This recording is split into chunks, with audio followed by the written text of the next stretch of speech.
जय श्री महाकाल। दोस्तों, ज्योतिष जगत के संख्या में आपका स्वागत है। दोस्तों, दिनांक 11 अक्टूबर सन 2021 को शनिदेव अपनी राशि मकर में वक्री से मार्गी गति करने वाले हैं।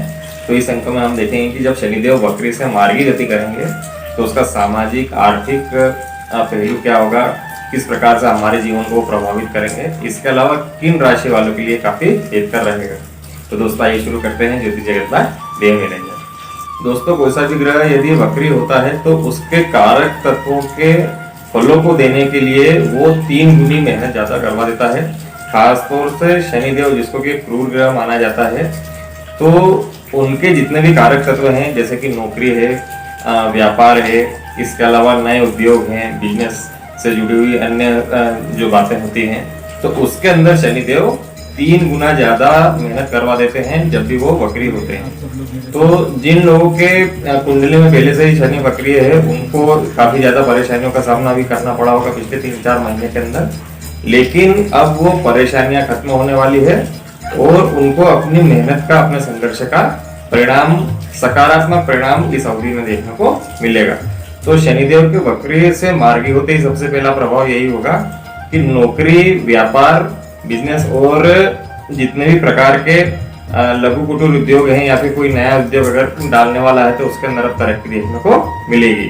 नौकरी के संबंध में यदि आपके कुछ मनमुटाव चल रहा है या फिर आपके ऊपर काम का लोड अगर अधिक हो गया है तो वो भी अब धीरे धीरे खत्म होगा। तो शनिदेव मकर राशि के अंदर गोचर कर रहे हैं और मकर राशि काल पुरुष की दशम राशि कहलाती है। यहाँ से शनिदेव की जो तीसरी दृष्टि है वो काल पुरुष के 12वें भाव पे पड़ रही है। 12वां भाव खर्चों का भाव कहलाता है। तो जब शनिदेव की वक्र दृष्टि हो गई थी उस समय पर शनिदेव ने खर्चों में वृद्धि कर दी थी। अस्पताल के, कोर्ट कचहरी के जो चक्कर थे वो काफी ज्यादा लग रहे थे, उसके अंदर भी लोगों को संघर्ष देखने को मिल रहा था। तो अब खर्चों में जो है वो कमी आएगी और कोर्ट कचहरी के या फिर अस्पतालों के चक्कर खत्म होंगे। दोस्तों, शनिदेव की 7वीं दृष्टि कालपुरुष कुंडली के 4थे भाव में पड़ रही है। 4था भाव भूमि, मकान, वाहन का होता है। तो जब शनिदेव वक्री थे तो इनके तत्वों के अंदर उन्होंने कमी कर दी थी। भूमि खरीदना, मकान बनाना या फिर वाहन लेना काफी कठिन नजर आ रहा था, लेकिन जैसे शनिदेव मार्गी हो जाएंगे तो भूमि, मकान, वाहन से जुड़े हुए जितने भी आपके कार्य रुके हुए थे वो अब प्रभाव में आ जाएंगे और आपके सभी प्रकार के जो सपने हैं वो पूरे होंगे।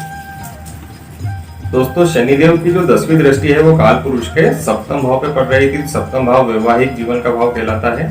इसके अलावा पार्टनरशिप का, डेली वेजेस का भाव कहलाता है। तो 7वां भाव पूरी तरीके से डिस्ट्रॉय हो गया था जब शनिदेव की वक्र दृष्टि थी। तो जैसे ही अब शनिदेव मार्गी हो जाएंगे तो वैवाहिक जीवन में जो तनाव देखने को मिल रहा था अब उसमें कमी होगी। इसके अलावा पार्टनरशिप के अंदर यदि आपकी तनातनी चल रही थी तो वो भी समाप्त हो जाएगी। डेली वेजेस से जुड़े हुए यदि आपके काम है या फिर आप छोटे मोटे किराने वाले हैं या फिर मजदूरों से जुड़े हुए आपका कोई सा काम है तो उसके अंदर भी अब आपकी जो रुकावटें हैं वो समाप्त होगी और आपका कारोबार अच्छा चलेगा। तो शनिदेव मकर राशि में गोचर कर रहे थे और मकर राशि पर वर्तमान में उच्च के राहु की दृष्टि बनी हुई है। तो राहु की और शनि की जो युति है ये टेक्नोलॉजी के अंदर एक नया प्रयोग करेगी, कुछ नया अन्वेषण करेगी और कुछ न कुछ भारत की ओर से कुछ न कुछ इसमें सफलता अर्जित की जा सकती है। अंतरिक्ष विज्ञान के अंदर या फिर रेल या फिर लोहे से जुड़े हुए जितने भी प्रकार के प्रोजेक्ट चल रहे हैं उसके अंदर अब गति देखने को मिल सकती है। दोस्तों, शनिदेव भारत की कुंडली में कारक तत्व माने जाते हैं, कारक ग्रह हैं और शनिदेव वक्री हो गए थे तो भारत की जो साख है वो थोड़ी बहुत अंतरराष्ट्रीय स्तर पर कम हो गई थी क्योंकि शनिदेव की जो डिग्री थी वो कम हो रही थी। अब जैसे जैसे शनिदेव की डिग्री बढ़ेगी, जब वो मार्गी हो जाएंगे वैसे वैसे ही भारत का जो दबदबा है वो अंतरराष्ट्रीय स्तर पर बढ़ेगा। खास तौर से जो भारत के जो पड़ोसी मुल्क हैं यदि उन्होंने कुछ दुस्साहस करने की कोशिश की तो शनिदेव के माध्यम से उनको दंड अवश्य मिलेगा। दोस्तों, शनिदेव को न्याय का देवता भी कहा जाता है और न्याय के देवता की अभी डिग्री कम हो रही थी, लेकिन 11 अक्टूबर के बाद में उनकी डिग्री धीरे धीरे बढ़ेगी तो न्याय के क्षेत्र में कुछ न कुछ प्रगति देखने को मिल सकती है। न्यायपालिका के अंदर कुछ न कुछ बदलाव देखने को मिल सकता है। सुप्रीम कोर्ट में कुछ न कुछ चेंजेस हो सकते हैं। इसके अलावा कोई सा नया कानून भारत के संविधान में जोड़ा जा सकता है शनिदेव के मार्गी होने के बाद में। तो दोस्तों, शनिदेव पेट्रोल, डीजल, खाने के तेल, सभी प्रकार के खाद्य तेल जितने भी होते हैं तेलों के ऊपर शनिदेव का एकाधिकार माना जाता है। तो शनिदेव जब वह वक्री हो गए थे तो इनके भावों में वृद्धि हो गई थी, महंगाई में वृद्धि हो गई थी, रसोई गैस को भी शनि का कारक माना जाता है। तो इन सभी के जो दाम बढ़ गए थे, अब शनिदेव के मार्गी होने के बाद में 11 अक्टूबर के बाद में इनमें कमी देखने को मिल सकती है।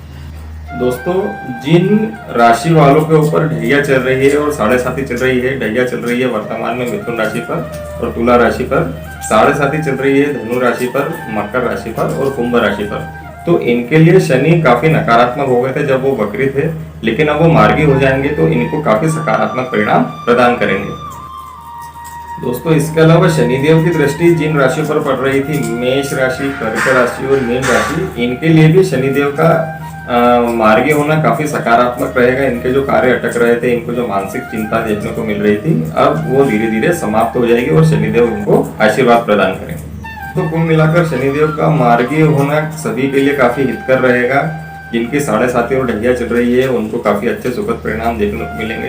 यदि आपने शनिदेव के वक्री होने की कालावधि के अंदर काफी अच्छे संघर्ष करा है, काफी मेहनत करी है, तो उसके सकारात्मक परिणाम, उसके जितने भी रिजल्ट हैं, सफलताएं हैं, वो आपको इस अवधि में प्रदान होंगी। तो दोस्तों, ये था शनिदेव के मकर राशि में मार्गी होने का एक छोटा सा विश्लेषण। यदि आपको ये वीडियो पसंद आया तो इसको लाइक और शेयर अवश्य कीजिए। अगले अंक तक के लिए जय श्री महाकाल।